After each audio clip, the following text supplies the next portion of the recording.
On apprend que le coronavirus s'attaque principalement aux poumons, alors il ne faut pas s'étonner des résultats d'études chinoises. Elles démontrent que les fumeurs et les vapoteurs sont plus à risque, Harold.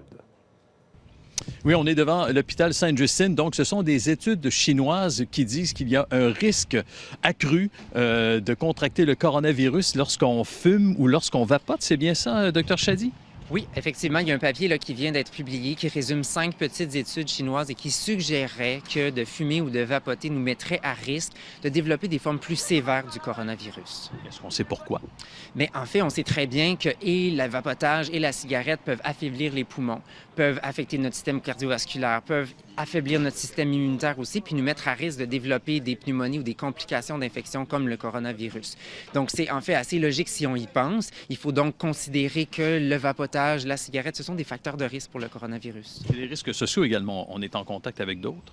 Oui, effectivement. Donc, pour se procurer des produits de vapotage, des cigarettes, il faut souvent faire des transactions, se rapprocher des gens. C'est un comportement aussi social. On va souvent vapoter ou fumer en compagnie d'autres. Il faut absolument essayer d'éviter ces comportements-là en ce moment. C'est certain que pour certains, ça peut créer un stress aussi là, de penser à essayer de diminuer ou arrêter en cette période-ci.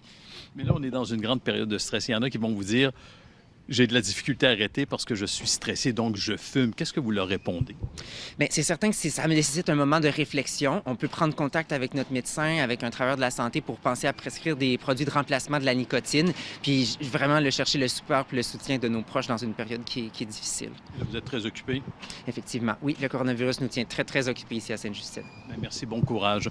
Alors voilà, le message est lancé. Il y a des risques accrus si on vapote et si on fume. Alors, je vous parle de l'hôpital Sainte-Justine, ici à Harold Gagné, TVA Nouvelles, Montréal.